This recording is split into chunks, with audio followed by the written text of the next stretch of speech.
तुमची e-KYC pending आहे किंवा त्यात काही चुका झाल्या आहेत तर आता काळजी करू नका, कारण राज्य सरकारने एक मोठा आणि महत्त्वाचा निर्णय घेतला आहे. ज्यांच्या ई-केवायसी मुळे पैसे अडकले आहेत त्यांच्यासाठी आता एक नवीन आणि सोपा मार्ग मोकळा झाला आहे. पण एक महत्त्वाची गोष्ट, ही प्रोसेस केवायसी नक्की कशी होणार आहे आणि तुम्ही आजच काय करायचं आणि काय नाही हे समजून घेणे खूप गरजेचे आहे. सगळ्यात आधी आनंदाची बातमी म्हणजे मंत्री आदिती तटकरे यांनी स्पष्ट केलंय की ज्या लाडक्या बहिणींची ई-केवायसी काही कारणास्तव चुकली होती किंवा अपूर्ण होती त्यांना आता नोव्हेंबर आणि डिसेंबरचे हप्ते मिळण्याचा मार्ग मोकळा झाला आहे. पण आता हे काम तुम्ही ऑनलाईन करायचं नाहीये, तर हे काम आता अंगणवाडी सेविकांमार्फत होणार आहे.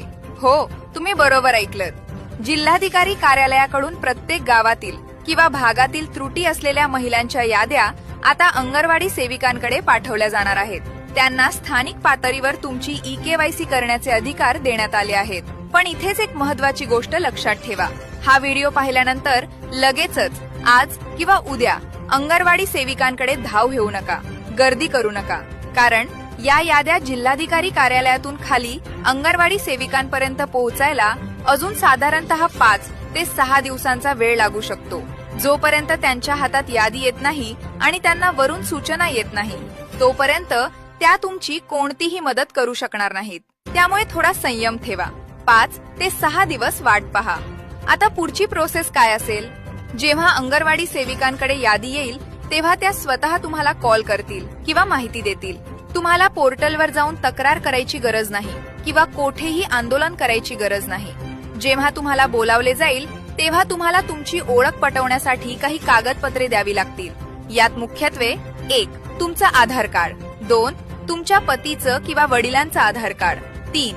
Ration card, 4. आणि जर पती किंवा वडील हयात नसतील तर त्यांचा मृत्यू दाखला.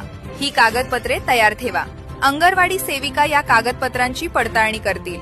आणखी एक महत्त्वाची गोष्ट म्हणजे या कामाला थोडा वेळ लागू शकतो, कारण त्रुटी असलेल्या बहिणींची संख्या जास्त आहे.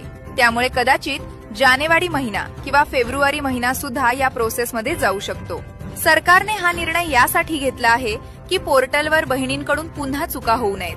अंगणवाडी सेविका स्वतः कागदपत्रे तपासतील, त्यामुळे चुका होणार नाहीत. आणि तुम्ही जर खरोखर पात्र असाल तर तुमचे अडकलेले पैसे आणि पुढचे हप्ते तुम्हाला नक्की मिळतील. त्यामुळे थोडी प्रतीक्षा करा, कागदपत्रे रेडी ठेवा आणि अंगणवाडी सेविकांच्या सूचनेची वाट पहा. जाता जाता मला कमेंट करून नक्की सांगा.